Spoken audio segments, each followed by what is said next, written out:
আমাদের ছোটবেলার ঈদগুলো কতই না আনন্দের ছিল। ছোটবেলায় সবথেকে বেশি যে জিনিসটি নিয়ে আমরা মাতামাতি করতাম তা হলো ঈদের জামা কিনে নিয়ে এসে প্রথমেই সেটা লুকিয়ে রাখা। ঈদের জামা কাউকে দেখানো যাবে না। দেখালেই তা পুরানো হয়ে যাবে। আমি এবং আমার চাচাতো বোনেরা যারা ছিলাম তারা সবাই এই কাজটি করতাম। আমরা ঈদের জামা কাউকে দেখতে দিতাম না। ঈদের দিন আমরা যখন পরব তখনই কেউ দেখতে পাবে। এই বিষয়টি এখন মনে হলেও বেশ হাসি পায়। যাই হোক, ঈদ কেনাকাটা তো বলতে গেলে সবারই প্রায় শেষের দিকে। আমিও শত ব্যস্ততার মাঝে বেশ কয়েকদিন গিয়েছিলাম ঈদের কেনাকাটা করতে। কেনাকাটা শুরু করেছিলাম মায়েদের শাড়ি দিয়ে। চুয়াডাঙ্গাতে আমার সবথেকে বিশ্বস্ত জায়গা হলো মোহন বস্ত্রালয়, আর অন্যদিকে বিগ বাজার।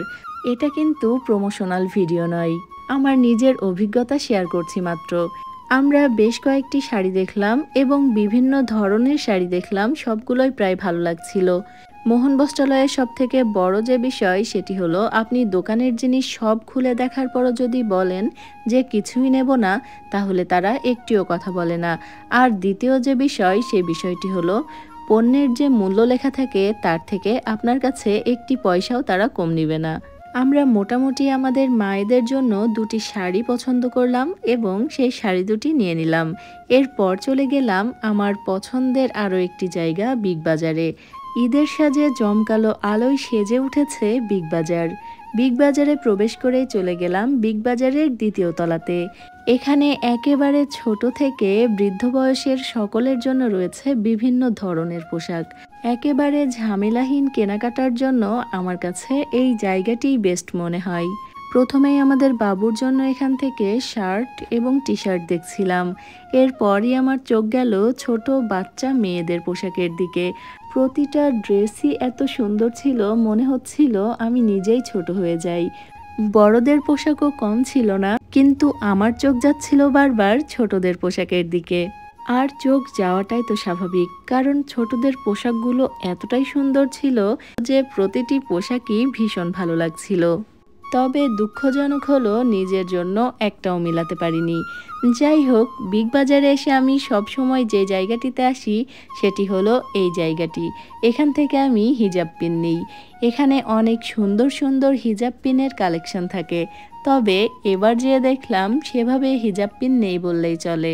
খুবই অল্প পরিমাণে আছে, তারপর যেগুলো আছে সেগুলো প্রায় সবই আমার নেওয়া হয়ে গেছে। আর এই সেকশনটি মেকআপ আপুদের জন্য, তবে আমি এগুলোর কিছুই সেভাবে চিনি না। যাই হোক, এ পর্যায়ে চলে গেলাম আব্বুদের জন্য শার্ট দেখতে।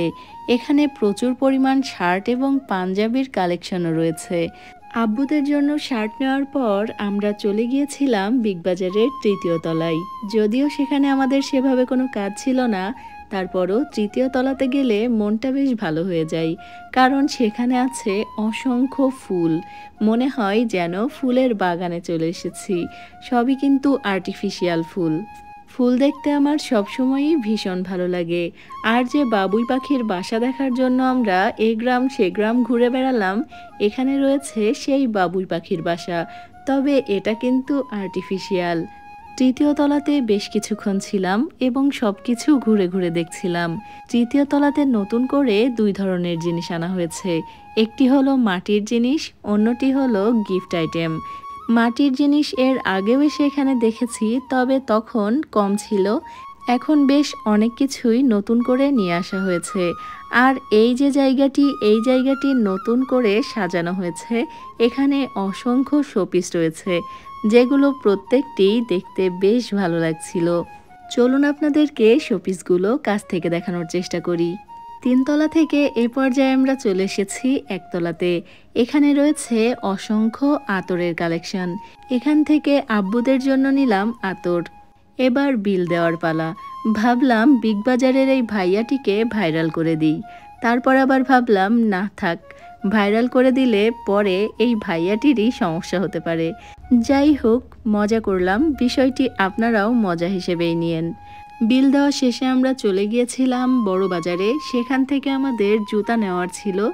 জুতা কিনতে চলে গিয়েছিলাম বে এম্পোরিয়ামে। এখানে ছোট বড় ছেলে মেয়ে সবার জন্য আছে অসংখ্য জুতার কালেকশন এবং সাথে রয়েছে ব্যাগের কালেকশন। যাই হোক, জুতা কেনার মধ্য দিয়ে শেষ হয়ে গেল আমাদের এবারের ঈদ শপিং। আজকের ভিডিওটিও এখানেই শেষ করছি। এতক্ষণ যারা আমাদের ভিডিওটি দেখছিলেন সবাইকে অনেক ধন্যবাদ। ভালো থাকবেন, দোয়া রাখবেন। আল্লাহ হাফেজ।